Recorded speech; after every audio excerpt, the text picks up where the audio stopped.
my mom committed suicide. And then I just like walked up to Jen. I was like, I'm breaking up with you. And I walked out the door. No way. I graduated boot camp. She pulls up. She's like, I'm pregnant with your child. Just right away. And then one of the nights she's like, hey, I didn't know who the baby daddy was. I was like, is this true? Me and him got in a conversation. I was like, bro, what's up, man? What's going on? Like, is this your child, my child? What do you know? She looks exactly like Leo. Oh my God. Okay. So, like, actually, she looks exactly like Leo.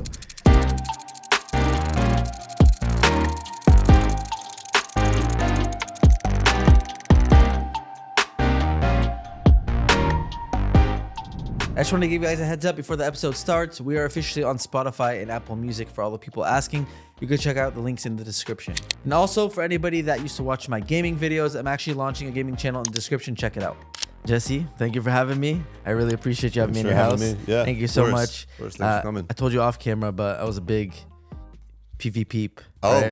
PvP. I used to watch the vlogs, the pranks. You know, I'm super excited about this. I feel like a lot of my audience that grew up also watched you when they were even younger. Oh yeah, you know what I'm saying? probably. So, what year did you get on YouTube? our like prime YouTube was like 2013 to like 2016. Oh yeah, I was in the hot spot. Yeah. That You guys year. were like the top YouTube channons at the around time. that You had time. both of them. Yeah. What were you top? PrankvsPrank and BFvsGF. Were you 1 and 2 at a certain point? Yeah, there was at one point. I can't remember what year, but I just remember like for a good 4-month span, PrankvsPrank was #1 most viewed channel, and #2 most viewed channel was BFvsGF. So we took the #1, 2 spot for like 4 months. It's so crazy. You guys did running that. YouTube. No, 100% legend. Literally legend in the industry. I was lucky to film with Roman too. So these are like some of my favorite episodes because I go back to even when I was a younger kid. A lot of people, you were just telling me how you were comparing it to like us watching TV when we were younger. You were watching Fresh Prince of Bel-Air. Yeah. People were watching your vlogs. Like that was their TV. Right. That's what I'm starting to realize is like I grew up watching Will Smith and like Martin. That was a big show. I used to love watching Martin Lawrence. And, you know, like I don't watch Martin anymore, but like he's like a big part of who I became because I was inspired by him. So now when I meet some of these PvPeeps on the street that are 30, 20, upper 20s, they're like, yo, holy shit, Jesse. And I'm just like kind of freaked out. I'm like, I don't get it. But now I'm like, oh, look, they grew up watching me. So it's just like, they don't watch my YouTube anymore, but I'm part of their life. You probably don't want to give yourself credit, but then you realize like whether you want to admit it or not, you were literally their TV. Yeah. Weird. So weird to think that. It is. So you just told me you're 42 now. 42. So I mean, you must have gotten started when you were pretty like myself. I started YouTube at 14, so it's like all I own in my life. It's like half my life this year. Wait, how old are you? I'm 28. 28. Oh, you're a child. That's when I started YouTube. So that's when you started YouTube. No. I started when I was. I actually started when I was in the military actually still, and I was like 24, 25 when I posted that first video of Jeana. Jen is her real name. I don't know if you knew that. Her real name's actually Jen. Yeah, actually, I called her Jeana to you, and I realized you corrected. I'm still gonna call her. No. The child in me needs to call you Jesse and Jeana. So yeah, it's fine. It's fine. She wanted that. Yeah, she didn't want anyone to know her name back then. But I dared her to eat cinnamon that first time in 2008. We were the first person to have a cinnamon challenge video go viral, and then everyone did that after. And I was 25. Wow, I'm sure that we're gonna come across a lot of firsts. That I didn't even know that. Your cinnamon challenge, your first person to do the cinnamon challenge. Yeah, that was our first video. That was the first cinnamon challenge, and we didn't even know what it was. I just dared her to eat cinnamon. I didn't even put it on YouTube. I put it on this website called break.com back in the day before YouTube was doing stuff. It went on their homepage and they paid me $200. Wow. And I was like, wow, $200 for that dumb video? Then everyone for years started eating cinnamon, but like I made $200 from that. Wow. Okay. Well, okay. There's a lot right there. Yeah. That I didn't. Break.com. You just brought a memory back in my brain that I don't even remember was there. Break.com is so far back. So before you were 24, 25 making content, I want to go back to childhood. Can you just give us a little background? I like to ask everyone kind of where you grew up, what your life was like at home, your family. A lot of people have misconceptions about YouTubers that they always come from some wealthy family or this and that. Yeah. What was your childhood like? My childhood wasn't rough. It wasn't rough. I was born in Philly. We lived in Philadelphia on Tarsdale Avenue in Tacony, which is it's really bad now there in that neighborhood. Actually, that's where that plane just crashed. You see that plane that crashed on Cotman Avenue? Yeah, that was like 4 blocks from where I grew up. Wow. Which is weird. My parents owned a woman's lingerie clothing store. We used to live above it. Okay. On Tarsdale Avenue. And then in grade school, we moved over the bridge to New Jersey, and they still own the store in Philadelphia. And I grew up in South Jersey in this place called Riverton, which is right next to Camden. I don't know if you're familiar with Camden. Sounds familiar. Yeah, Camden sucks, but we were like 2 neighborhoods over from Camden. Okay. So it was an okay neighborhood. And yeah, my life was pretty chill. I was like a very troubled kid. I always got in trouble for pranks. Really? I was always like the class clown. I was always getting kicked out of classes because I was always pranking the teachers thought I was pranking them. And then, come high school, I used to sell weed in my freshman year. And I used to, because I was from Philly, but I lived in Jersey. So I had the balls to go to the hood and buy weed and then bring it back to Jersey and sell it to all the kids in the burbs. Really? And I was like, yeah, I don't think the internet knows anything. I was going to say, I don't think I've ever heard that. Interesting. And I was selling weed at 15 years old. And I think my high school kind of knew, but they couldn't catch me. Okay. And on top of that, I was really bad in high school. So after my freshman year in high school, they kicked me out. They're like, you can't come back to this high school. And they sent me to a bad kids high school. Freshman year. So my sophomore year, was that freshman, sophomore? You were like 14 at the time. I was like 15. Yeah. And then so when I was 16, I went to an alternative high school. And I was just like really pissed because I just wanted to be with all my friends from my neyborhood. So I was just really bad in that school because I was just lashing out. And I did that up until my senior year. They kicked me out of that school at senior year because I think I broke into the gym teacher's locker in his office and just like took something out I wanted to use in gym, and they just, that's enough. And they kicked me out and they said, you got to go back to your regular high school for the rest of your senior year. That's all I wanted. Yeah. I went back to my regular high school, perfect student, and graduated. Wow. I've never heard of night school. Yeah, I went to bad kid night school. That's Usually crazy. you go to night school, but I went to bad kid night school. It was bad. It was horrible. I hated it. And then, after high school, I graduated fine. And then I was like working at like this car dealership as like a lot boy. And after the summer, my dad's like, out, you're about to turn 19. You're not going to college. What are you gonna do with your life? I was like, I don't know. I want to work in your store. Like, he had a clothing. She's like, you're not working in my store. Really? Figure it out. I was like, I'll just join the military. So I joined the Air Force. Wow. So is it something that you just had no interest in school or? Yeah, no interest in school. I had no discipline. Okay. And I had no drive. I would say I wasn't the sharpest. I had a lot of street smarts, but I wasn't like educated or even set up for success with my life. Like no mentors or anything. My dad was tough on me. He made me earn everything, which was good. That made me, appreciate and not take advantage of my dad. Like, he was telling me to get out of the house. I was like, okay, I gotta leave. Like, I'm gonna join the service. I have no other choice. And joining the service was the best choice I could have made because I really needed discipline. So I joined the military and I became a cop in the Air Force. And they definitely shoved the boot straight up my and gave me some damn discipline that I needed. Yeah. And I was a great soldier. I got stationed all over the world. I was in Louisiana, my first base. I was 20 years old. I got married at 20. I don't know if you know that. I mean, I feel like I've heard maybe in the vlogs. I've heard, back in the day. That's insane. At 20 years old in the military. I met a girl from New Orleans. She was Cajun, and somehow I ended up getting married. I always said she put a voodoo spell on me. And then I got orders to Germany. We got divorced. Like, how quick was that? The marriage and divorce? Yeah. It was not even a half a year. Okay, wow. Yeah, I was just doing crazy. 20 years old. Yeah, and then I went to Germany afterwards, and I was stationed there.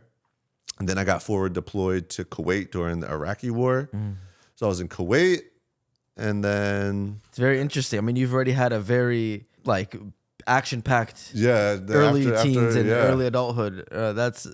I knew some of this. I didn't know others. So from selling weed to being in the military to being married, and all within a few years. That's crazy. Yeah. Then I went to, where did I go after Germany? Korea. I was stationed in Korea for a year. And as a matter of fact, after my time in Germany, I got to go home for 45 days leave before I go to Korea. Okay. And during those 45 days is when I met Jen. Wow. I met Jen in between Germany and Korea. And I met her in Philly. I was like in love. I was like, yo, this girl's amazing. But I'm like, yo, we can't date. I'm about to go to Korea for an entire year. But after this year, I get to be stationed in New Jersey and we can be together.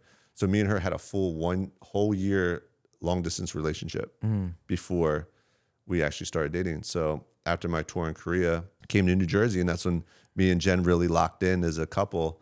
And that's when I dared her to eat cinnamon.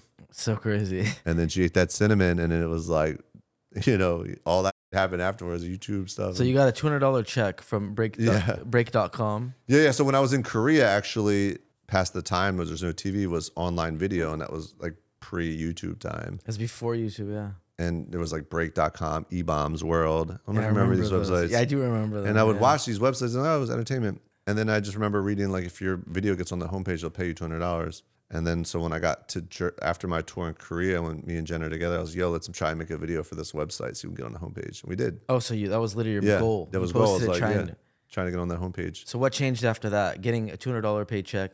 Seems like, you know, you're in the military and all that, but maybe you really weren't sure what you wanted to do.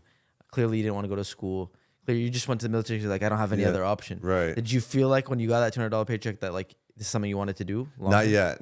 I was. It was just like this novelty. It was like, oh, $200 for some dumb video. Cool. Like, I didn't think it'd be a career. Really? Okay. Yeah. And no one was making YouTube careers back then. There was no influencer. There was no cell phones with cameras. Yeah. You know what I mean? It was. Yeah. There was no Instagram. I think Facebook. There was Facebook, but I don't think there was Facebook video back then. So when I finished my time in the military, because I was getting to the end of my 6 years, we just kept making stupid videos to make more money on break. I think we made about 6 of them while I was still in the military. Okay. And I thought maybe after the military, I'd just become a real cop. I was like, I'll just get out and be a real cop. So after I finished my enlistment, I got a job back at that car dealership that I got before I joined the military, which is funny. Oh, wow. To sell cars. The same dealership. Same dealership that they fired me from before. But now I'm a car salesman there. And I had those like videos on the internet back in the day that made some money, but I kind of like stopped doing it. And then my brother actually was like, yo, you should think about YouTube. They're like, have this partners program that just came out. And maybe you put those videos you put on break onto YouTube. I'm like, okay, let me try. So not knowing that I actually sold all the rights to those videos to break, like they own them. I reposted them on YouTube and I started getting a following, and then break took my whole channel down. Oh my gosh. So we got to like 8,000 subscribers. To me, it was a lot. That's a lot at the time, yeah. And then they took it down. I was like, oh, I guess I'm posting back on break. So because they make money. Then long story short, like I just made a new channel name and called it PrankvsPrank because it was just Jesse Welly. So now the new channel, and we started posting new videos. And then I went to community college for filmmaking. Okay. And then the career started. I don't know how much more you want me to get into. No, I mean, it's very interesting, the trajectory of like being there, making that. You went back to the car dealership. I think is very interesting. What did your dad? How did he react after? Was he? You know, you went to the military. Was he happy? I guess after that, he was just happy that I wasn't living in his house or whatever I was doing. He was cool with. But like that car dealership, I was a lot boy, so I was just like the kid that was parking the cars and doing all maintenance around the lot. They fired me that summer. And then I joined the military. He's like, you don't even got a job anymore. This is the summer of me graduating high school. Join the military, get out. My best friend, Mike, rest in peace, he was working at that car dealership. He was like, yo, I'm making like 6 racks a month. He could sell salt to a slug. This kid was crazy. I was like, I would have worked there. He's like, I'll get you a job. So, and I got the job, and I was like, I don't know if they remembered that 6 years ago I got fired as a lot boy. And then I worked there for a year. It was very grueling, and I worked for a bunch of Guidos selling used Cadillacs in New Jersey. Wow. Right? So it was like a crazy job. And they fired me because I got fired again. And when they fired me again, I was like, you know what? Let me look into this YouTube thing. Okay. And then getting fired there is when I was like, maybe this YouTube thing could be a thing. I'm going to go to school for filmmaking. And that's when it started. So that's a really cool full circle moment. Actually, yeah. You decided to go back to school for a passion. Yeah. Which is, I think a lot of people, that's why they don't like school. It's because they feel like they're missing that. They're missing something they're interested in.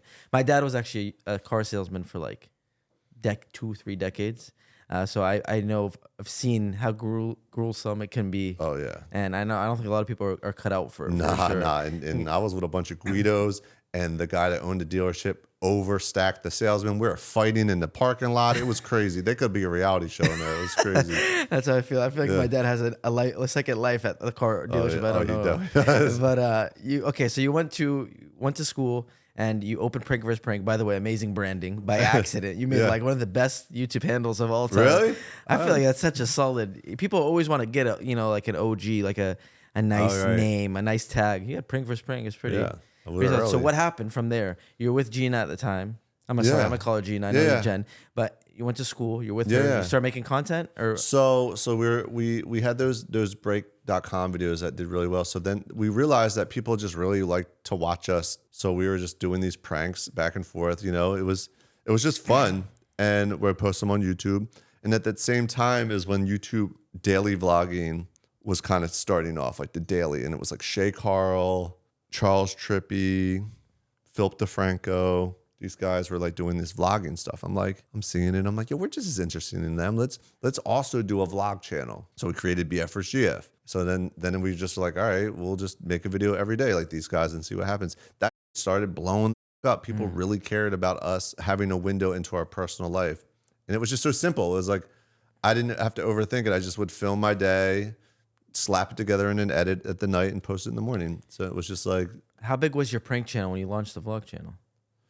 Were you guys already very successful at that point, or? I mean, yeah, we might have had like at least 1 million on PrankvsPrank, okay, close to it. I was gonna say because I felt like it was later on you launched that. Yeah, BFvsGF came later, and I think when we hit 1 million subscribers on PrankvsPrank, I think we were like the 40th person channel to do it or something. It was like early, when we did it. You guys were so clearly Jeana was down also for YouTube. Like you were both very interested in making the content. As a matter of fact, she wasn't in the beginning. She was very resistant. It was like pulling teeth to get her to do that cinnamon, to eat the cinnamon. Oh, really? Even that very first back, well, she didn't even know back then. Yeah. Way back then, we didn't know. Yeah. And I just remember I was doing something that she didn't want to be doing at the time. She's like, "You want me to try eat cinnamon now or what?" I was like, "Right now?" She's like, "Yeah." And like, thank God she did it. Yeah. And I was like, "That's what started it all." Wow. Okay, so you started the PrankvsPrank channel, but she wasn't really. Like it wasn't something necessarily you guys were like dialed in. We're gonna make content. Yeah. You didn't think about it like that. No, she just was like, I don't know what this is. You really are into it. Fine. You know, she was kind of resistant. She was really busy with school and her work. She was studying to be a teacher. And I kept telling her, I'm like, yo, you're not gonna be a teacher. She's like, you're crazy. Like this is what I'm doing. I'm gonna be a teacher. This is when we got mailed checks from Google. They would mail it to us. And I remember we got mailed. Yeah, I remember we got mailed like $10,000 from Google at one point. And me and her sitting in the parking lot of the bank, and we're like looking at the check for 10K. We're like, yo, this is getting crazy. Yeah. Like, let's go deposit this. And I remember dancing in the car with her, like $10,000 for videos. This is crazy. Yeah. And then, you know, it was weird back then. It was just weird. It was weird because you just kind of fall into it. Again, like now, everybody wants to be a YouTuber or a streamer. You know, a lot of younger kids and even adults, they have this dream now of like pursuing it because they see how lucrative it can be. Right. But it's like, I feel like it's hard to grasp the concept that like nobody knew, you know? So when you're making those videos, like you had no idea you can even monetize it really. Like even the $200 from break, like that was like a huge deal. And you're just like, cool. Like nobody had any idea what it could lead to. I think like that was such a special time for that reason. It's like, you're kind of mind blown. Everybody I've talked to, all the YouTubers so far that I talked to, like when they got a check similar to that first one, you got the 10K, it's like your whole world gets shaken a little bit. And you're just like, what's about to happen? Like you just feel like everything's going to change. Like this is nuts. Like, yeah, like can this get bigger? And it did, I guess, because we believed in it. And then, so I'm assuming after that she stopped going to school.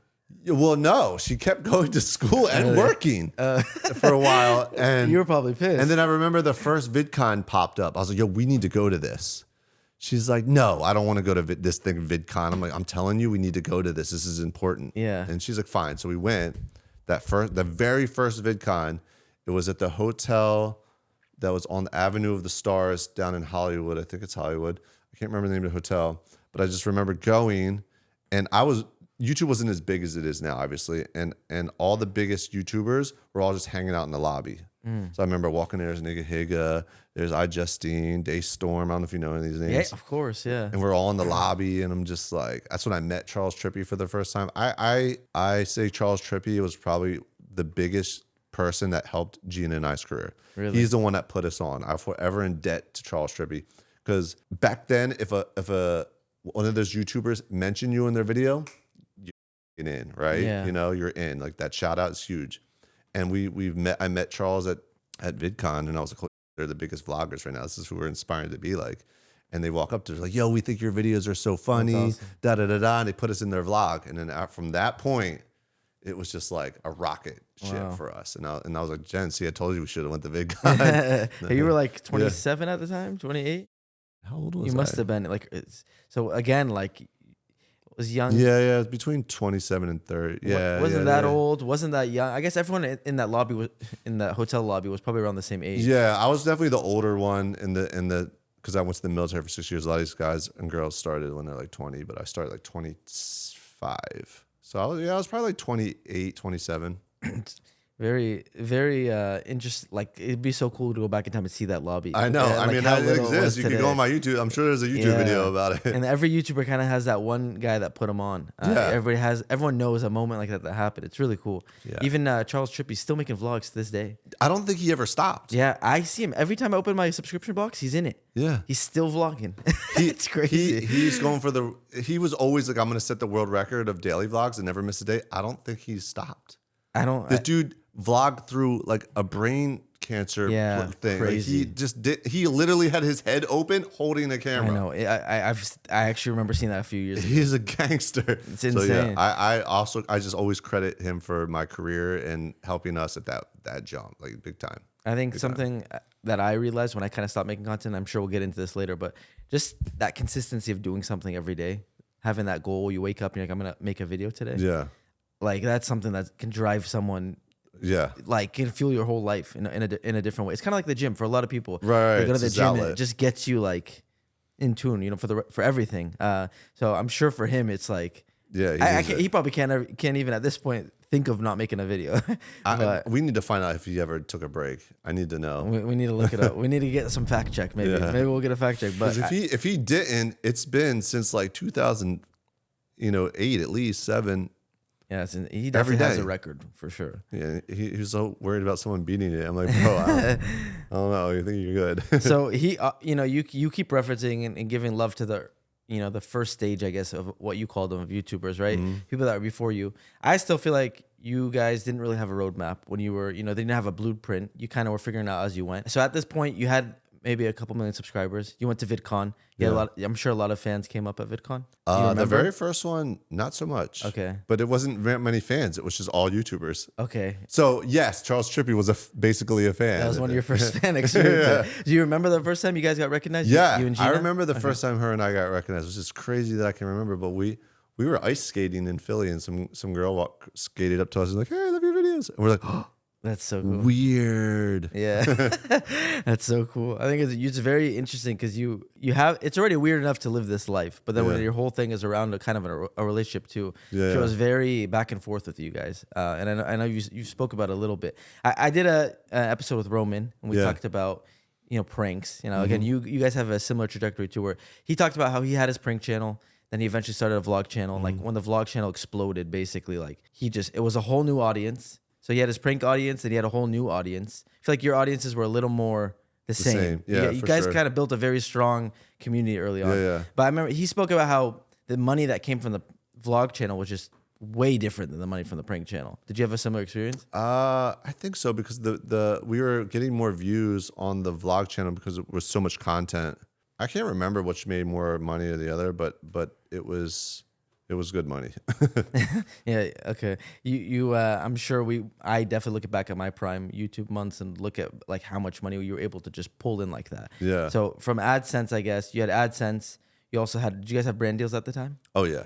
Like what kind of stuff were you guys doing? We did so many brand deals.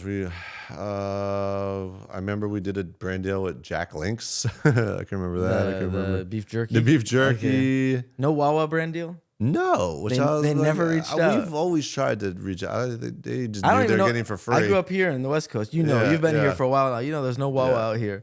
But I've always, I'm surprised they never reached out. Yeah, I mean neither. I don't think they've ever needed it because they knew we were doing it so much for free. Yeah. So did you guys have merch at the time too?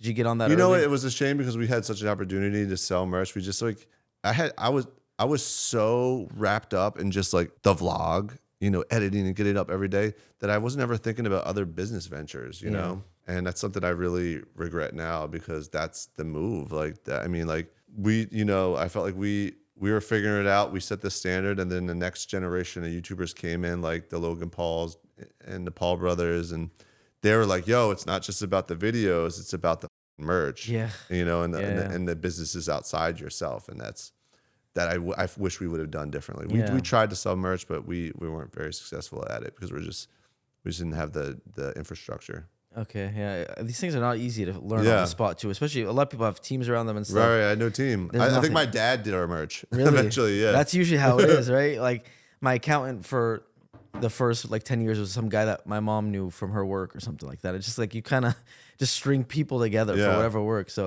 it's easy to look back. Again, because I do the same thing where I look back, I'm like, I should have done this and that. But like, it's so easy now seeing the path of success, you know, that we can look at a blueprint now. Yeah. Back then, you know, just making a video every day. And you guys probably you flew up to 10 million subscribers pretty quickly from the problem you guys started. I mean, it was probably only a couple of years until you're at 10 million subscribers. Yeah, I think we were at least under the first 20 YouTube channels to get the 10. So crazy. There it is, actually. Yeah, you got one in the back. We brought it in here. Oh, it's with the FaZe clan. Let's go. It's a little tarnished, but maybe we'll dust it off. Hey, man, I've only seen a few Actually, of those. Susan Wazinski handed me that personally. Rest in peace, Susan. And she tried to prank me. She had Jeana and I show up to like Google headquarters or some YouTube headquarters somewhere, and I didn't know they were going to present us with the button, but they wanted to have a Q&A with their staff or something. And then she walks out with a fake button and it falls apart. Oh my God. it was Did you really believe bad. it? Or no, it was so fake. I was like, this is not it. And she was like, we just thought we'd prank you. It was cute though. Shout out them. But that's so early on, man. I saw Fousey's before. I've seen, obviously Rug has one. Roman. That thing is legendary, man. To have one of those is so cool. Maybe one day They still giving them out? Yeah, they still give them out. They still give them out. But I mean, now actually a lot of people are getting millions. Wait, where are you at now? I'm at like 6. Get them to 10. Let's go right now. Pause the video, hit the subscribe, the bell, all the things, there right? Let's get them one. I stopped making YouTube for a while. I lost like 400K. So and now I'm slowly. We'll see. I never thought I would, but I definitely, every time I post, I lose more than I get subscribers. It's weird. You're like, oh, this guy's still around. Unsubscribe. Like, that's where I'm at right now too. But in that time though, all right, let's just maybe close out that early time. But when you guys were at 10 million subscribers, you didn't maybe do merch, but you had the YouTube video. Obviously, the money we were making at the time was probably way more than enough for you to even worry about. Yeah, we were doing great. So you guys are making, safe to say, a couple $100,000 a month off of just YouTube, and then you have brand deals and stuff, just the typical. So you didn't have anything really outside of that yet. No. Okay, when were you and her splitting everything 50-50? Yeah, we were as a relationship. That must be very interesting too. Yeah. Because obviously with building FaZe, there's so many moments we kind of had to start figuring out how to split money and split shares. And stuff like that. Got complicated. I'm sure. And it definitely always brings like something weird to the relationship. Yeah, for sure. And I can imagine with your girlfriend also at the time, filming and editing all day. Yeah. Did that start taking kind of a toll on you guys? Oh yeah. Like the lifestyle of a daily vlogger in relationships is really difficult to navigate in a healthy way. And we didn't know we were so new to this. Like no one was really doing this. So there was no stories we heard about other couples that did this, you know? Yeah. So like, things got tough. Like we would, in relationships, you have fights and disagreements. There'd be a day where we're fighting and disagreeing, but then we got to fire the camera on and put on a smile and pretend we're like, not everything's good. Like, so that kind of stuff could get toxic in a relationship. And it started just blurring the lines of reality and reality television show in your own personal life. Yeah. And then you're posting on the internet and letting hundreds of thousands of people comment on it. So it was like definitely something that was for mental health for sure. And I'm sure at this point, every time you go out, I'm sure you guys were getting stopped everywhere you go. Yeah. I mean, I kind of like it. Like it felt cool to for people to recognize us, except at an event like VidCon or Playlist Live, it was too much. Yeah. It was too much. That was like a swarm, right? Yeah, it was too much. But to get recognized here and there was really cool. It was always like, I would be humbled by it, but I know some YouTubers are all crazy now. Yeah, no, some people have very large egos for sure, and stay away from it. No, it's definitely a very humbling thing. It's something that will never get old. Obviously, there's some moments where it's a little awkward. Like I've been at funerals and people start yelling. I'm like, buddy, not right now. First off, what are you yelling about me for? Yeah. I've been washed up for 10 years now. Yeah. But don't, there's a time and place to kind of start making a scene. And for me, it's kind of fun sometimes because I'll be on a date. And the girl doesn't really know that I have this YouTube career past or something. She doesn't really know much about my entertainment stuff because I kind of keep it a secret. And then I'll get all recognized. I mean, I paid that person to say hi to me or something. She's like, what? She's like, why are all these people?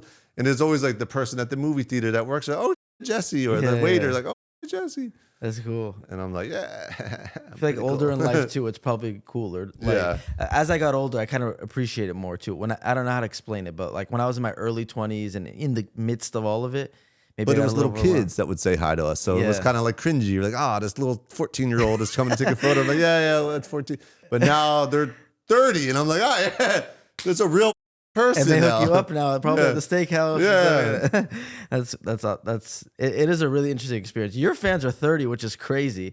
Because ours are like getting at the 21, 22, 23. So even when you're telling me like you have 30-year-olds going, it's so early, man. People got to put some respect on your guys' name, man. Been doing it for so long.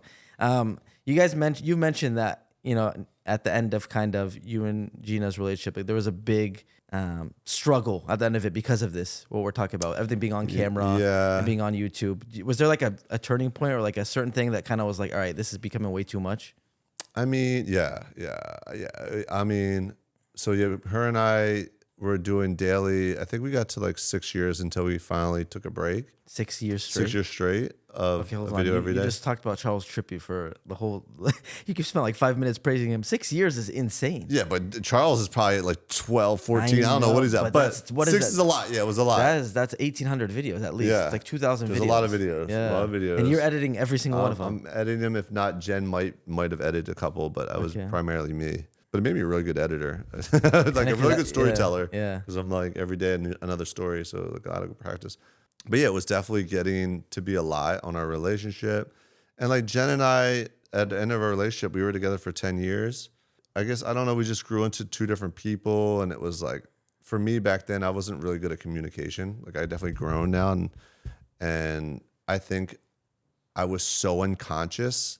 I call it like head in the cloud syndrome. A lot of these YouTubers have it, where they don't know anything outside of YouTube. Yeah. Right. And everything is YouTube. Everything and they can't see, and they don't take advice from anyone because they're super popular and famous. And they're like, whatever you're saying is wrong because what I've been doing has been working. Right. So whatever they don't, and I was one of those people. I was up in that thing. And I think I wasn't conscious of what was happening to our relationship. Right. And I was just unconscious to that. My mom was having a hard time. She was a drug addict and serious mental health issues were happening with her. And at this whole time, I'm still like very busy with YouTube. So it was like, it was stressing me out. Yeah. And then there was a point in my career where I had to make a decision. I was shooting the prank show, the show in Los Angeles, and my mom was in prison for 6 months. I think she was in about 6 months, which was good because she was getting sober. It was the only time she could, beat it. And at that time, me and Jen were shooting this. We got like a $3 million budget from YouTube to make this show. Biggest thing we've ever done in our career. And it was the last weekend of the shoot. And my grandmother passed away and my mom get out of jail at the same time. And I decided to not come home for the funeral because we're shooting a show. My mom, I was on the phone with her. She was like, yo, we're really proud of you. She's like, you should stay and whatever. Boom. I was like, cool, I'll be there. I'll be there next week. See you then. And then when I came home, my mom, I can talk about this now because it's been so long and I'm so healed from it all. But my mom committed suicide. She went missing. So when I came home, she was missing. And she's tried this before where she attempted suicide and we couldn't find her. But we found her in time, and she was in a coma for like 2 months, and then she beat it. So, but it was the same situation again, where she's missing, and these pills are missing. So we're all thinking the worst, that she's trying to commit suicide. So at that time, I'm still daily vlogging, right? So I'm like, I don't remember what if I like had to like fake it. Like I didn't want to put that in my vlogs, like my personal. I was like, there's no way I'm talking about this in the vlogs. And then for like that entire week, I was like looking for her, driving around where she was living and trying to find her car. And then, the cops eventually found her car and she's passed. And I can't, my head is so in the clouds. Remember I told that head in the clouds things? Yeah. And like this stress and all these things, I can't even remember. I feel like I blacked it out at this point, like where my head was at. And then I just like walked up to Jen. I was like, I'm breaking up with you. And I walked out the door. No way. And she was like, what? Wow. Like, and I didn't even like communicate I was just like losing it. And then like, I like packed 2 suitcases and just went to New York City. Oh man. And I think we were still vlogging. I think I was just pretending we were together, But the internet didn't know that like I'm like going through this crazy emotional thing. And like I wasn't using, everyone thought I was like on drugs and stuff with my family, but I did zero drugs. I guess like I broke it off with Jen, and I think my new drug was just like meeting new women, right? Just getting attention from somebody else. It was my way of numbing the reality of what was going on, and I was hurting Jen more, you know, and it was like really bad. I have so much grief around the way I showed up at that time in my life that it was just like my life was falling apart, and I'm like faking it on these YouTube vlogs. Oh, we're great. And then I was like, I can't live this double life anymore, Jen. We need to tell everyone that we broke up. She's like, fine. And that's when we made that breakup video. Yeah. And I think that's when we stopped daily vlogging at that point. It was like, I finally stopped. And then for those next 4 years, I was in a dark spot. I probably didn't make any YouTube videos, really. I was just distracting myself with the most toxic relationships. And then I was moved to Los Angeles, and I met like a really good community of like doctors, actually. Really? And they pulled me out of it. Wow. They pulled me out of it, and that's what happened. And I don't think the internet really knew. I think I talked about this on Roman's podcast once, but other than that, no, I didn't really talk about it. I mean, that's a lot. Obviously, that's a very rough. There's just so many emotions that you must have been going through at that time. Yeah. And again, the head in the clouds thing is very real. I think I've seen it all around me too. It's so easy to be blinded by what's going on, especially every day you're looking at your analytics and you're looking at this and that. Like it's like worse than drugs. Right. And I feel like a lot of people put their self-worth in the amount of engagement they get. 100%. So it's like, yo, I got no engagement on this video, and then you're going to feel for the rest of the day. Yeah. Because they're like, I'm worthless. It consumes you more than, even if you don't want it to, you can't help it. That's one of the worst parts. I didn't daily vlog, but I made daily YouTube videos for a long time. It's very, again, I'm not trying to act like, obviously it's a very blessed position to be in, but there is a layer of that people really would never understand, and something that a lot of YouTubers share. And I had this reflection recently about like child actors, for example. I feel like YouTubers and child actors have this similar trait where it's like they reach a lot of success very early on, and then there's this, you know, whenever that stops or they get over it or whatever, there's always a hard crash. Yeah. Not always, but a lot of the time, unless there's a good support system, which thankfully you found here in California. Sorry, of course, to hear about that whole story. With, you know, I feel like when you mentioned your mom going missing, I feel like I remember seeing that on Twitter. Was it not public? Yeah, I think around that time, I was like, I didn't know what to do during that week she was missing. I was like, yo, if you see this car with this license plate, this is my mom. She's missing. Okay, so you just kind of briefly talked. Yeah, I can't like remember. I can't even remember what was going on that week. It was bad. That's a rough week. Yeah. I didn't realize. I didn't know that the breakup was during that. Yeah, it was like 2 weeks after my mom. I just didn't know. I didn't know. I was just lashing out, and I was just like, I mean, it's understandable. It's a lot happening. I have a lot. Yeah, I have so much grief around it, like I said, and the way I showed up to Jen around that part. But I almost feel like she can understand, but I did still hurt her. And it's like, we're in a good place now. Yeah, we're in such a good place now. I've seen you guys. If someone like myself, it's always nice to open my YouTube and see you both in the thumbnail together. You know, years later, you've visited. Even recently, you're in Philadelphia. Yeah, I was in New York. Whenever we're in the same city, we try to hang out. It's cool. I think that is, you know, a sign that you guys got everything figured out later on. And I'm sure she understands. That's a lot going on at once. Yeah. I remember being a viewer, seeing that video, and, you know, being shocked also, of course. But it's just insane for me, thinking of like all the people probably disliking that video at the time, leaving comments or whatever, and they have no idea the story that's going on in the background and how rough that is. Yeah, it's just this game of YouTube, man. Yeah, it's very interesting. So you said after 4 years of a pretty rough hole, I guess you could call it, right? You had a group of doctors. I mean, that sounds pretty interesting. How did that happen? Because you moved across America to Venice. When Jen and I broke up, I packed 2 suitcases, and I was like, you could have the house, the car, she could have everything. I'm just leaving. She's like, and then I just moved to New York City, and I was just like bouncing around in hotels and Airbnbs. And then Andy Milonakis was living in Venice. I'm good friends with Andy Milonakis. Yeah. I got a job opportunity to play some video game at some event for a brand deal. I was like, oh, okay, I'll come to LA. And then I was like, yo, Andy's like, yo, come peep out Venice with me and just check it out. And I was like, I kind of like it here. And I never left. Wow. And I just stayed in Venice.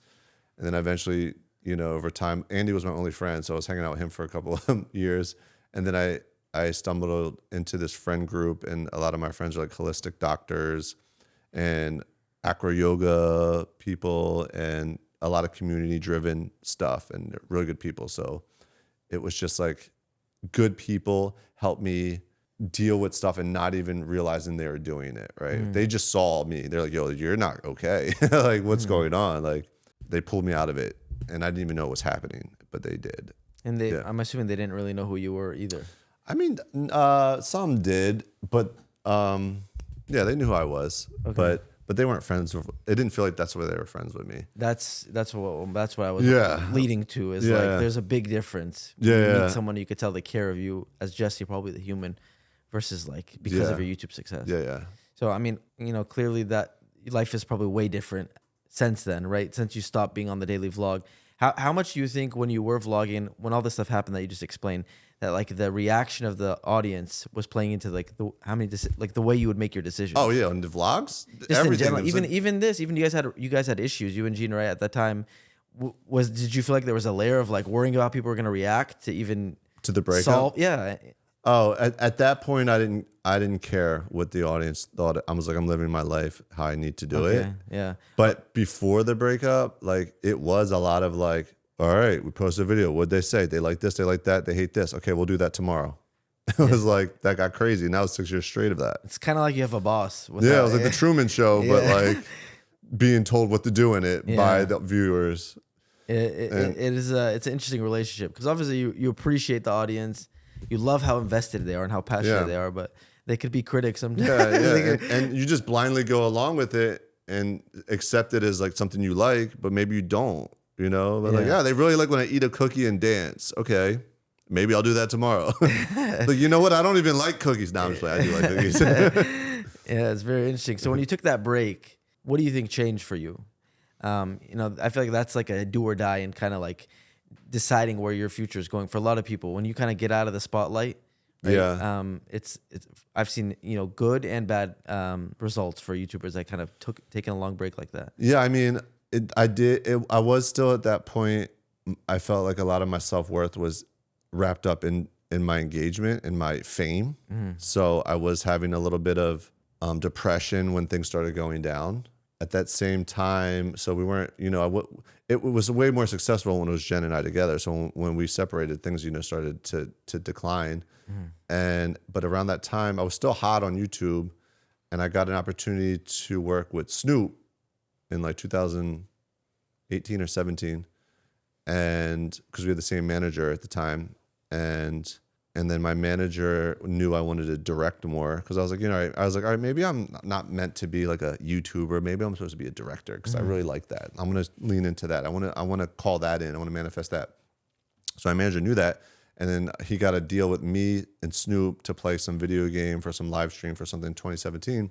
And I show up to the green room, and my manager is like, "Yo, Snoop, Jesse really wants to start directing more. You should consider him to direct one of your music videos." I didn't know he was gonna say that. I was like, oh, yo, shout out Nick. I was like, yeah. I was like, yeah. He's like, for shizzle. I was like, oh, all right, cool. And then we went and played the video game, the live stream. They wouldn't let They wouldn't let Snoop smoke in there, and they gave him the controller inverted. It was like Battlefield or something we were playing. Yeah. And he was just having a hard time because his controller was opposite, and he didn't realize that. Yeah. Either way, he was so pissed. We're done. I held it down though for the stream, and I was like, Snoop, let's go smoke one. Because I was like, I gotta smoke with Snoop. Yeah. And let's talk about this music video. He's like, okay. So we like went to his little Sprinter van. We smoked a blunt. I got really high. I started writing it on the spot. He's like, cool, I'll give you the song in an hour. I was like, oh, this is happening. And I don't know if you want me to get into that story, but like that was. Looks like you took a little window of opportunity. And jumped for it. I went right on it, and then he gave me his phone number. He's like, I'll send you the song. I guess he had a record already, and I didn't hear from him for 2 days, and then in 3 days at like 5 a.m. he sends me a video. It's like him rapping into the camera in the studio. He's like, yo, I wrote a song based off what you said in the van.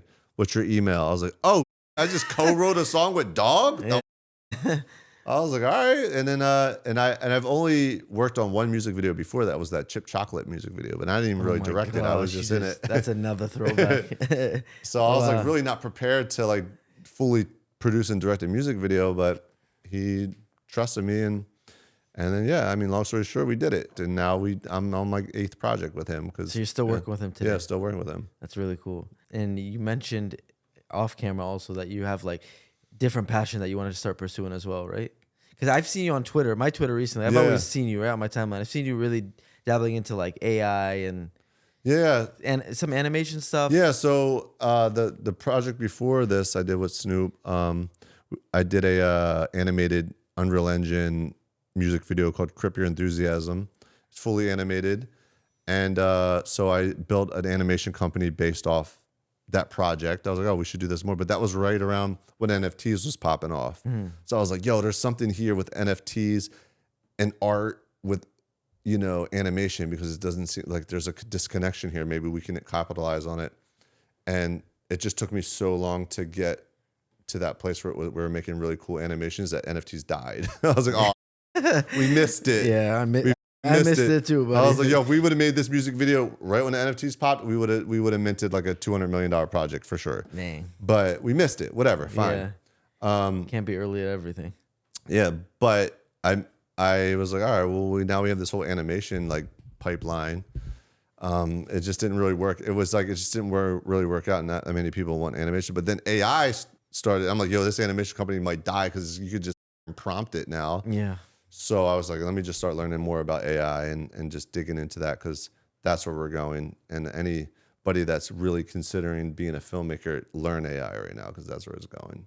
Really? Yeah, and for sure. Filmmaking, you're saying specifically too. Because I almost feel like right now AI feels like what YouTube was in the beginning. See, that's what got me. That's what hooked me when with crypto and NFTs when it started coming out. It was like it felt the same. Right. And it felt like the way everyone was talking about it and trashing it reminded me of like making YouTube videos early on. I was like, maybe, you know, it was the same thing. You make money making YouTube videos? It felt like this is a sign, you know, if we push through this same feedback the first time, there must be something here.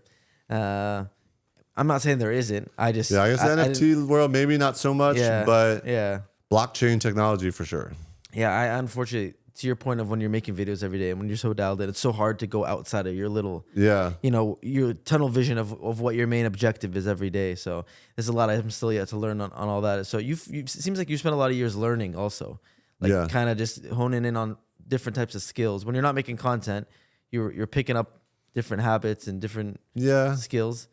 I mean, as an earlier YouTuber, I think my strongest skill that's very time consuming was understanding the algorithms. Yeah. And like when you were popping, when I was popping, we knew them algorithms, bro. We knew how to jump right in them, but they would always change. But there were some signs that we were doing that we knew how to learn it. Yep. And I got burnt out doing that. Yeah. You probably got burnt out, 100%. But like Mr. Beast he's picked it up. He's like, what's the algorithm? And he's on it. He's like, his fingers on it. Now he's guiding it at this point. Yeah, he is the algorithm. He's like moving it. This is how the algorithm is gonna go now, guys.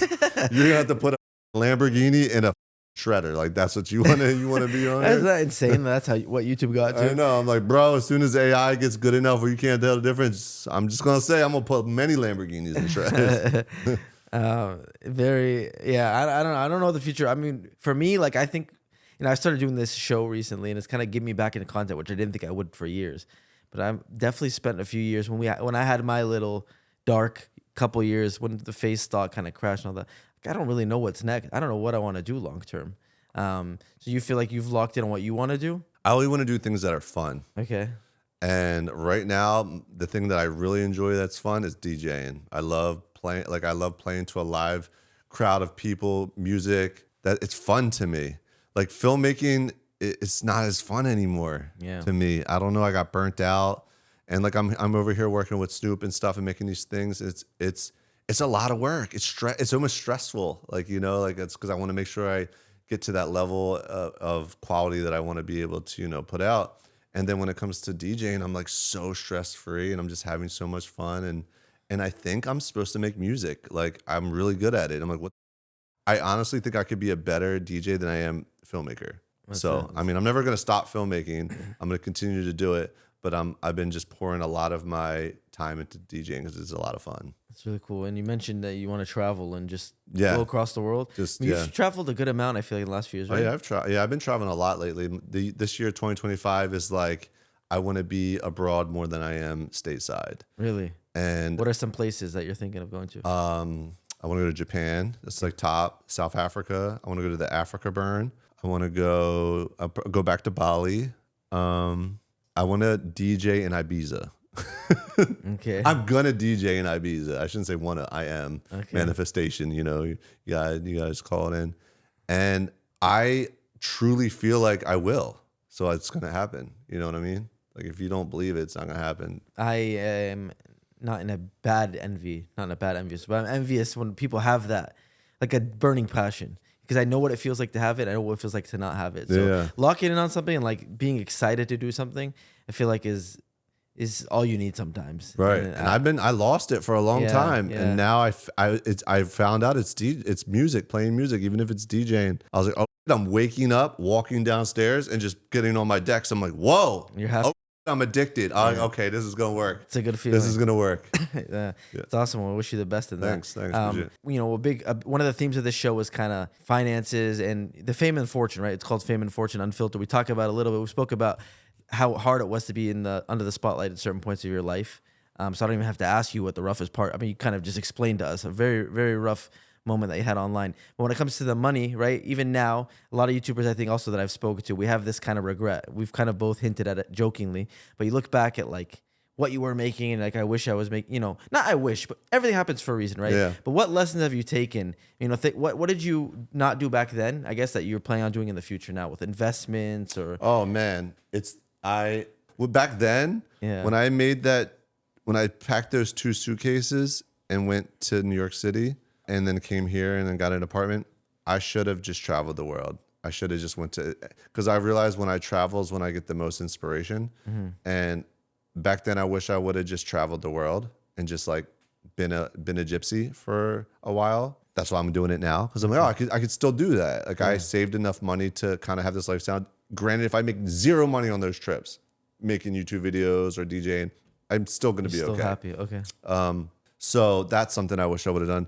And then when me and Jen were popping, I wish we could have thought of a company that was outside of us or created something like a brand or a product or something that we could have started the snowball effect with our audience, whether it be selling or something that wasn't attached to us directly. Like we didn't need to be there anymore. The Feastables candy bars or Prime energy drink, you know, just some sort of thing that we could have been like, there's that, you guys run it, we'll store it. And that's our like, I wish we would have done that. Yeah. I think once we had the mic, because we had the audience. You know? You mentioned how the 2,000 days of uploading were kind of like filmmaking practice for you. Yeah. And even this, like, missing out on those opportunities, looking back, it's kind of like, you know, because I didn't go to college. You didn't go to college either, right? It's kind of, we got a degree. I mean, you ended up going back to college. I don't know if you finished. Did you? No, I went.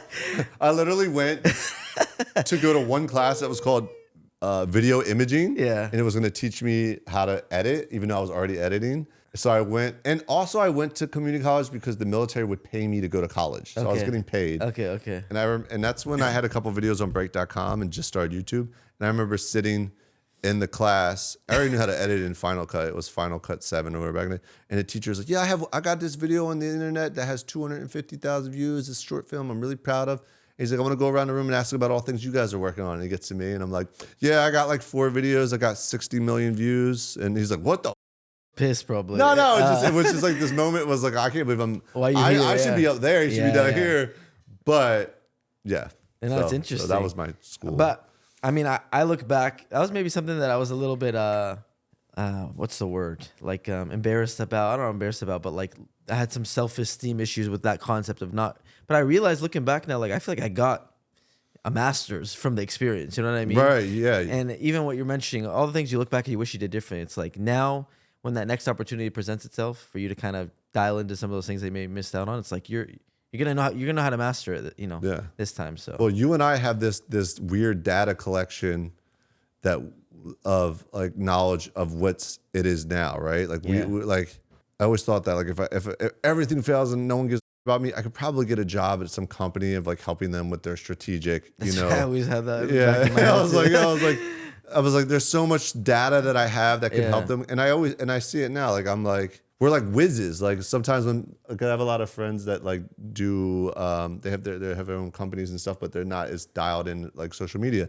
And I'll just see, and I can give them an answer in like 5 seconds. I'm like, oh, you should be doing this. And they're like, oh, and like, because we're just so trained. It feels so obvious. Yeah, we're just so trained. It's like this weird skill that we have. Yeah, it took me a while to build back my confidence and like, this is a valuable. Yeah, this experience is super valuable, especially now. Regardless of what happened, what we missed out on, it's so easy to look back and like, what did I do wrong? What I missed out on?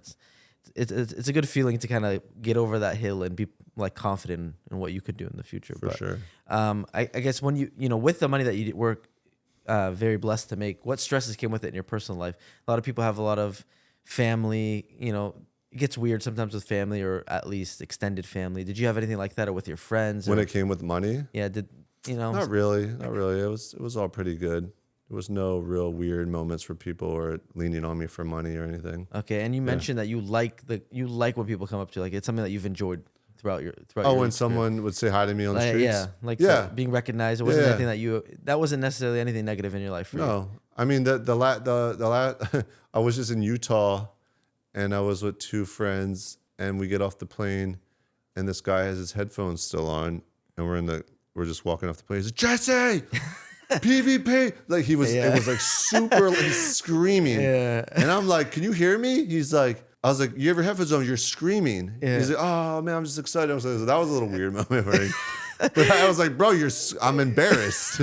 That's actually funny. Yeah. He's like, oh yeah, I'm sorry, I'm just nervous. And then he's like literally shaking. I'm like, oh, okay, bro, I'm sorry. He's really that big of a fan, probably. That's funny though. Yeah. Again, I was like, how old were you when you started watching music? I was like 10. I was like, holy. Yeah, it's crazy, man. That's why when I was mentioning the funeral earlier, like I get it, but there's time and place where it's still awkward, whether or not you appreciate it or not.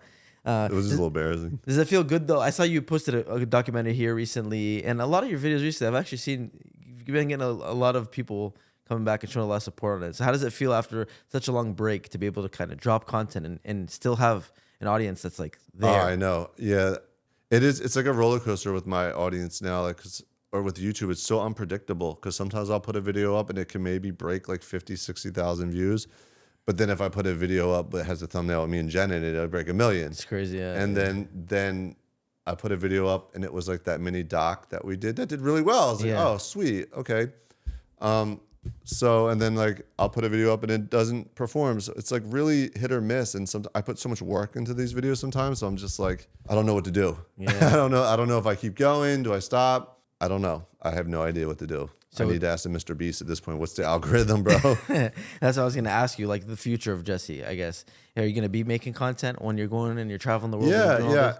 That's when I feel the most inspired to pick up the camera and storytell is when I'm traveling. So it's easy. When I'm not traveling and I'm just here in Venice, it's really hard to make content because there's nothing really to talk about. And I think now one of the biggest things on YouTube or any sort of content at this point of the audience that we want to cultivate, because we don't want the kids anymore. We want that older audience, and we just got to provide, value and have them learn something, because farting on our cats and throwing them out windows isn't gonna cultivate the audience that I want now. You want the audience you want. Yeah. So, and that was the kid audience. So So I guess this is for me even just realizing it right now that I gotta just create some value for this older demographic, and that's what I'll do. And I think with the traveling, it might.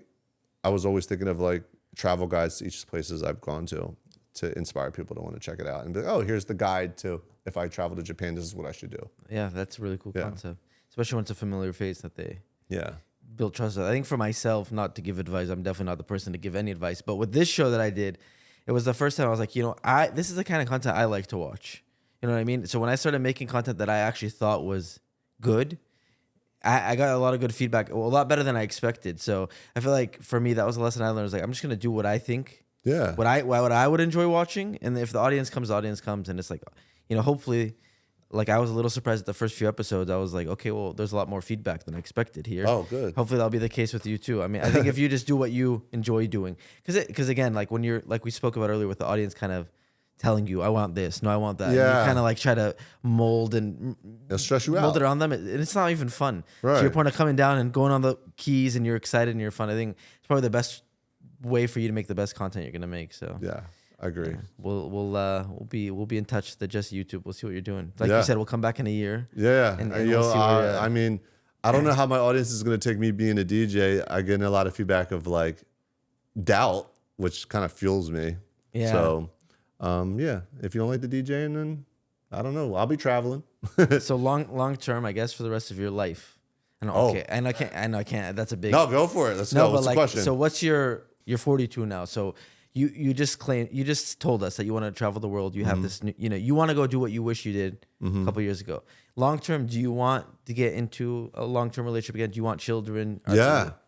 I hope to find my partner within the next 4 years and have kids. Okay. I would like to really start creating music, not just DJing, and playing it, and earning abundance from it to a point where I could, buy a nice house and for my family and be set up. And like I'll continue to work on this new project with Dog right now. And if this thing gets some wheels, I shouldn't say if, when it gets some wheels, it could be really big opportunity to earn some abundance. And I really want to do less and earn more. Yeah. I'm just like, I Yeah. don't need the cloud. I don't need I don't need people to know I did something. Like if it's like an idea that I could sell, cool with it. I don't take care of your family. Yeah. I just want to just be abundant and be able to live a comfortable lifestyle. I don't need private jets. I don't need anything like that, but I just want to not work for the man anymore. Yeah, I feel Even you. though we haven't for so long. But you still kind of feel like you are. Yeah. Well, we did for YouTube. Yeah. Very I interesting. actually met I got some funny stories. Are you about to end this? I got some No, stories I go don't think ahead. I've ever told. Yeah. I don't know if I should. I mean, at this point, I feel like I can. Okay, let's hear it. All right. Well, there was one time at Burning Man, and I met the CEO of Google at Burning Man. Okay. I didn't know it was him, and he didn't know who I was, but somebody's Okay. introduced us that knew both of us. Like Okay. he's a YouTuber. He owns Google. Really? One of the founders. There's two. I'm not gonna say his name. Okay. If you know who they are. And we're at Burning Man. And Burning Man, everyone's the same. No one's famous there. It's what makes it cool. But they introduced us, and and he's like, he's a YouTuber. I'm like, oh, cool. And I was like, I thought he was excited to meet me, right? Because I'm a YouTuber. I don't know who this older gentleman is, even though I'm older. Yeah.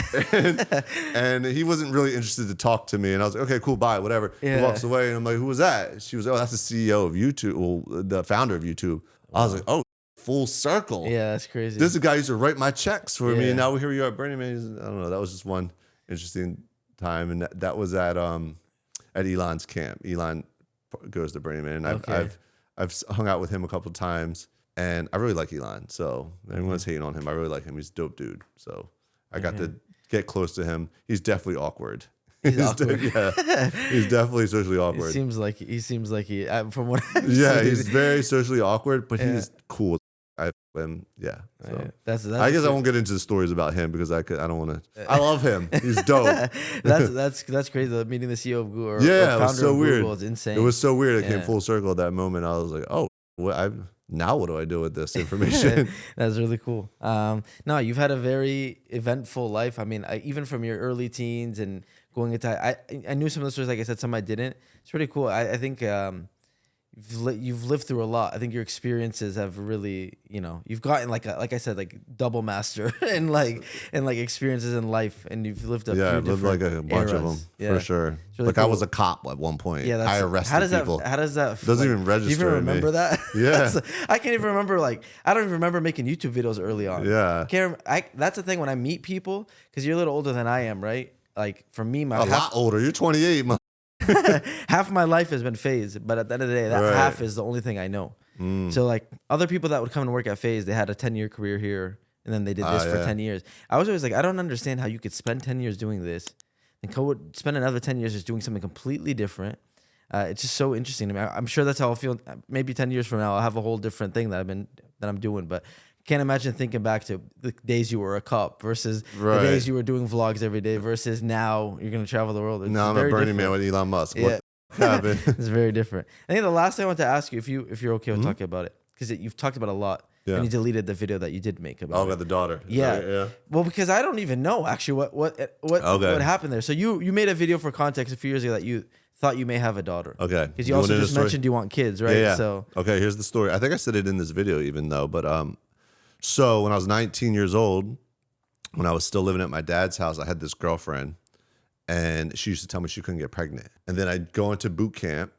I'm in boot camp, and I thought like once I left Jersey and went to boot camp, like me and her relationship was over. You know, I'm like whatever. But when you're in boot camp, you're really sad, right? It sucks, and getting communication from the outside world while you're in there is amazing. So she was writing me letters. okay. So I was feeling very connected. I was like, oh, I want you to come to my graduation with my parents. She's like, okay, I'll come with them. I graduate boot camp. She pulls up. She's like, I'm pregnant with your child. Just right away. Yeah. I was like, oh, I'm fresh out of boot camp. When I'm brainwashed right now. Like when you go through boot camp, you get a little brainwashed. But I was responsible. I was like, oh, okay. I have a really good job now. I'm 19 years old. I'm preparing myself to have a child. Yeah, that's crazy. I'm like, all right, well, I'm going to, because she's like, I'm having the child. I'm like, okay, well, I'm not going to force someone to have an abortion or something. I'm like, okay, I'm the dad. I'm ready to take on that responsibility. She came from the hood. Like she was kind of ghetto. I was like, you need to get out of your mom's situation. She lived with her mom. I was like, you got to get out of here, live with my parents. It's way better while you're pregnant. I'd feel more comfortable. After boot camp, I go to the police academy. She goes and moves in with my parents. So now I'm able to talk to her on the phone at night. You know, I'm not just letters anymore. Okay. And then one of the nights she's like, hey, I got in a fight. I'm like, who'd you get in a fight with? She's like, I got in a fight with, I can't remember the girl's name she fought, but I was like, for what? She's like, she was going to tell you that I cheated on you with Leo and I didn't know who the baby daddy was. I was like, is this true? What? She's like, no, this is not true. This is your child. Whatever. So I'm like freaked out a little bit. I'm like, But she planted the seed then. She's like, she was just like, covering. She really wants to be with me, right? Because I got my together. This guy Leo doesn't. Yeah. And at that time, shout out Leo if you see this. We're all everything's good now. You talking? You know Leo still? Yeah. Well, we can get to that part of the story. Okay. So Okay. even though you smashed, well, she wasn't even my girlfriend, but at that time. Okay. But anyways, so and things didn't line up. Like the time she got pregnant from the time I was in boot camp, like I would have had to have gotten her pregnant that weekend I left. Okay. Whatever. So I'm like putting two and two together. I'm like, something doesn't line up. And then she says that she wants to give the baby up for adoption. She's like, listen, I'm too young to have a child. We're 19. And she's like, I'm going to put the baby up for adoption. I found a family in New York City that can't have kids. I vetted them. They're a really beautiful family. Do you agree with this? Because if I'm the dad, I have to agree with this. And my dad's like, weighing on me. He's like, bro, you're like 19. She wants to do this. You should just support her in that. He was doing me a favor. Like me, I'm just like, oh, no, this is my child. You know, I'm brainwashed. I'm like, okay, I sign off on that. You can, have this girl adopted when you have her because we're not fit to be parents at this age. And I support what you want to do. She's like, okay. So she, I sign whatever I need to sign. She has the baby while I'm still in the police academy. And I guess I never even met the baby, the little girl. And she had it when you were still in police academy. Yeah, no, I was at my first base, but I wasn't able to leave. Yeah. So that whole situation happened and she got adopted. And then, the girl's like, I still want to be with you. I was like, nah, I'm like, I'm good. Like, so that ended. And it was just like, the adopted parents were like, hey, we'll always be in contact with you, and let you have updates on this little girl. I'm not going to say her name just out of respect. And I was great. So up to when she was about 6, they ghosted me. I had no communication until with them. she was 6. Yeah, up till she was about 6, I was getting photos and communication about like her life. And then they just ghosted me. And then around that same time, this guy, Leo, the one that, was supposedly, me and him got in a conversation. I was like, bro, what's up, man? What's going on? Like, is this your child, my child? What do you know? Yeah. He's like, she told me it was my child. Oh my gosh. He's like, I showed up to the hospital. I'm like, what? I was like, I signed a document that said I'm the father on her birth certificate. So I'm asking the girl at this, I'm like, who's really the father here? Years kept adding up, right? Wow. We're like 10 years now, 15 years. And I'm like, who's the dad? She's like, I really don't know. Okay. I'm like, I strongly don't think I'm the father, but there was always been in the back of my head that I was, right? Yeah. Up until that point where I made that video, I was like, I'm over it. I need to know, Yeah, right? So I'm you. going to make this video. So maybe the family, I can find them. Wow. Someone will reach out, blah, blah, blah, blah. No one ever reached out. Okay. This little girl is probably 22 years old at this point. Today, you're saying? If not older. I did find her Instagram. This little, well, adult now. Yeah. Who knows if she grew up watching my YouTube videos? I always thought about that. I was like, yo, she's the age of someone that would have grew up watching my YouTube videos. It's insane. She looks exactly like Leo. Oh my God. Okay. So, like, actually, she looks exactly like Leo. All right. So you got your answer. I don't know, though. I still don't know. Well, what do you, is this like something you closed the book on in your head, or like, is it always Leo and her communicate like he's the father? Really? It's like they all just ghosted me. Okay. They just left me in the dark. Like, hey, we all know who the dad is here, but we're not going to tell Jesse? Yeah. That's what it feels like. It's tough. Yeah. I got really traumatized in that whole situation. Yeah, that's rough. And me and Leo talk. You still talk to him today? Not today, but when we kind of closed the book on it, because he showed me photos of his daughter. He has another daughter, and photos of this girl. They look like sisters. Okay. And okay. They have all the same, like, so at this point, it seems like they decided, like they did. Yeah. But I actually tried to reach out to the girl, which I shouldn't have. Yeah. To be like, hey, you like, should we talk? Maybe yeah. I never responded. So I got to be careful because it's very I don't want to upset anybody. No, but I mean, I guess I feel like you definitely have some sort of right here. I do. And then my dumb made this video on the internet and it totally backfired. Everyone's like, you abandoned your daughter. I'm like, y'all don't know the real story. Yeah. You do not know the real story. It's crazy. That Rice Gam wrote a bar about it on me. I don't know. Me and Rice Gam went into like a rap battle at one point and he used that bar. I was like, that was a pretty good bar, but like, you don't know the facts, bro. Yeah. Well, so do you low-key like want to do a DNA test or something one day, or are you just like over it at this? Not over it. That sounds insane. But you know what I mean? Like, I mean, I would, if there's a healthy, loving way to do it, I'd love to, but I just don't want to this person's life. I don't want to. She kind of already like accepted. I don't know what I have no idea what her situation is. Yeah, it makes sense. And I just don't want to disrespect it. I feel so bad of it. I already made that video, but I don't think they even seen it because I'm sure they would have said something. Yeah.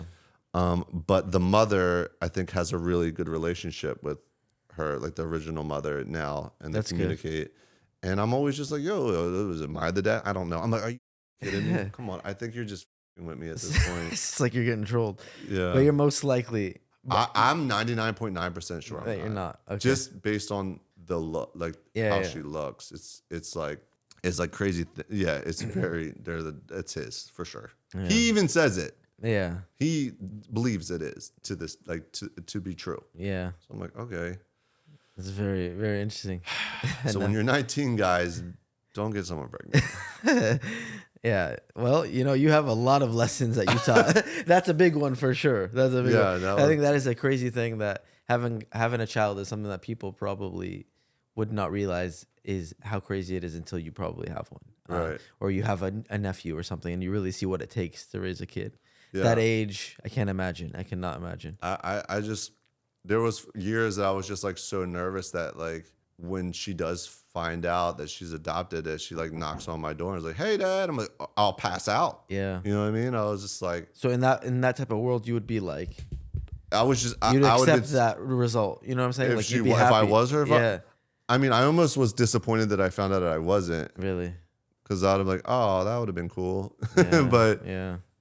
It's very interesting. It is what it is, and it just sucks that people don't fully understand the true story and how it makes me feel because they just make assumptions. But we got thick skin being on the internet, so we because you had good intentions with the video you put out, but people just took what they wanted from it. Oh no, you had a daughter and you left. You left, and I was like, bro, that wasn't it at all. Like this mother made this decision. And, it's very interesting. It's interesting to hear the behind, like how it all broke down.